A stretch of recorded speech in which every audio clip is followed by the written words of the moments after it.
Buenos días, hermanos y hermanas. Bienvenidos al tiempo devocional de hoy en la comunidad contigo. Vamos a orar y vamos a pedir que Dios nos hable en este tiempo devocional, que Él nos guíe. Oremos. Papá Celestial, gracias, Señor, por este tiempo devocional. Gracias una vez más, Señor, porque podemos leer tu palabra. Gracias, Señor, porque tú nos has abierto los ojos y nos has ayudado a ver a Jesús, nuestro Salvador, nuestro Mesías, Señor.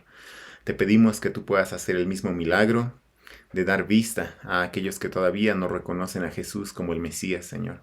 Te pedimos esto en el nombre de Jesús. Amén. Años atrás tuve una conversación con una persona a la que le había predicado el Evangelio. Sin embargo, esta persona no estaba todavía plenamente convencida. Y esta persona además tenía un ser querido que estaba enfermo, muy delicado de salud, batallando entre la vida y la muerte. Y en aquella conversación, recuerdo que esta persona me dijo, yo creeré en Dios, yo creeré que Dios existe si es que Él sana a mi ser querido que está enfermo. Esta declaración me llenó de tristeza, porque simplemente revelaba la incredulidad en el corazón de aquella persona. Incredulidad que aún en el momento de más necesidad lleva a muchas personas a negarse a acudir a Dios en fe. En un devocional pasado hablé de este tema diciendo que no es por la falta de evidencia que las personas no creen, sino que es por la incredulidad enraizada en el corazón. Es por la ceguera espiritual cuya cura es acercarse a Jesús en humildad y arrepentimiento para poder ver a Dios. Jesús en el capítulo 11 de Mateo ya había confrontado a las personas de su generación que a pesar de haber sido testigos de milagros, persistieron en su incredulidad. A pesar de haber visto las señales del Mesías profetizadas en las Escrituras y ahora cumplidas en Jesús, ellos persistieron en su incredulidad y rechazo del Mesías. Y ahora en el capítulo 12 de Mateo, aún a pesar de haber sido testigos ya de mucho que Jesús hizo, los escribas y los fariseos demandan una señal. Leamos Mateo capítulo 12 y vamos a comenzar leyendo los versículos del 38 al 42. Mateo 12, del 38 al 42. La palabra de Dios dice así. Entonces algunos de los escribas y fariseos dijeron a Jesús, Maestro, queremos ver una señal de parte tuya. Pero él respondió, una generación perversa y adúltera demanda señal, y ninguna señal se le dará, sino la señal de Jonás, el profeta. Porque como estuvo Jonás en el vientre del monstruo marino 3 días y 3 noches, así estará el Hijo del Hombre 3 días y 3 noches en el corazón de la tierra. Los hombres de Nínive se levantarán con esta generación en el juicio y la condenarán, porque ellos se arrepintieron con la predicación de Jonás. Y miren, algo más grande que Jonás está aquí. La reina del sur se levantará con esta generación en el juicio y la condenará, porque ella vino desde los confines de la tierra para oír la sabiduría de Salomón. Y miren, algo más grande que Salomón está aquí. Los fariseos habían sido testigos en el pasaje anterior de la sanidad del endemoniado, ciego y mudo. Pero ellos no creyeron, sino que más bien dijeron que Jesús hizo este milagro con el poder de Satanás. Y ahora, como para estar seguros, piden junto con los escribas una señal. Como la persona que dice, si tan solo Dios hace esto o aquello, yo voy a creer en Él. Ellos piden una señal a Jesús para ver si Él es el Mesías. El problema es que no existe señal, milagro o evidencia alguna que pueda satisfacer el hambre del corazón incrédulo.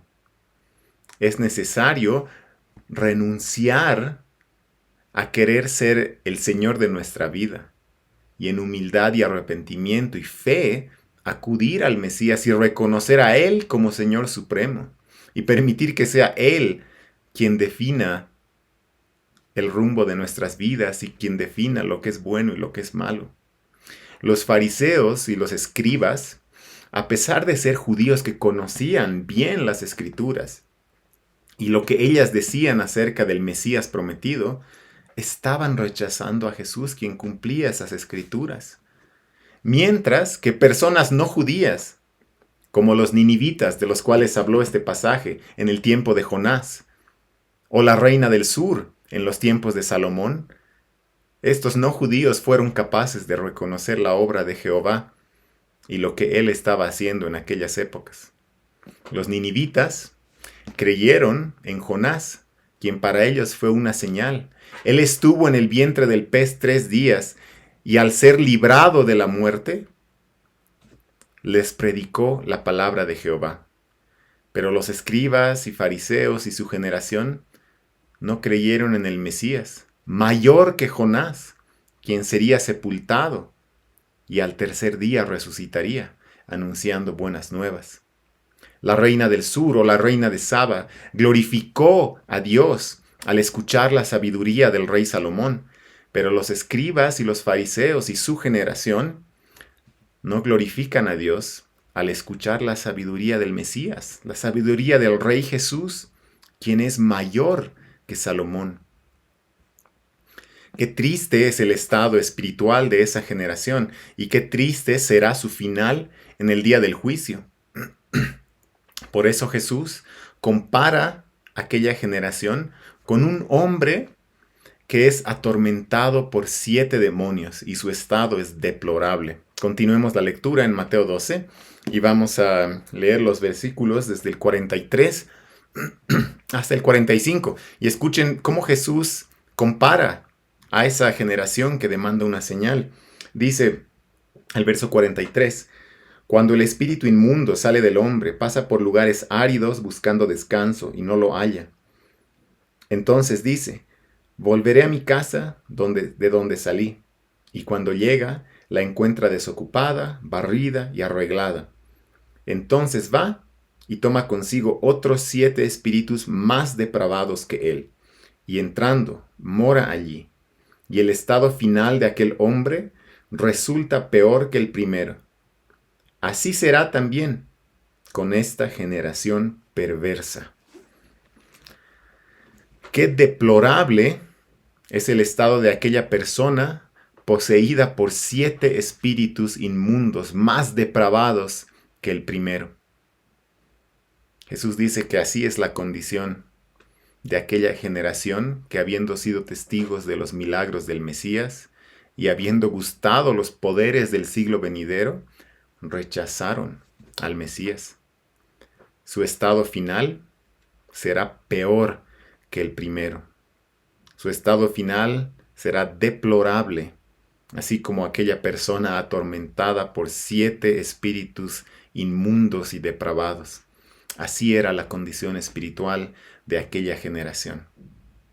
Ahora, ¿qué enseñanza debemos sacar de ese relato para nosotros, para nuestras vidas?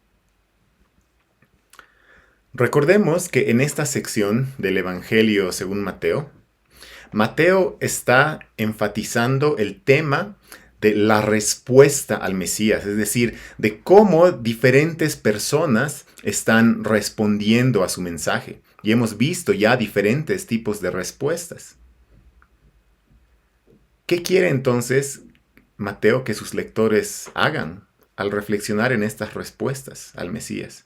Él quiere que al leer su evangelio, nosotros nos preguntemos, ¿cómo responderé yo? ¿Cómo responderé yo ante la enseñanza, la vida, el ministerio del Mesías?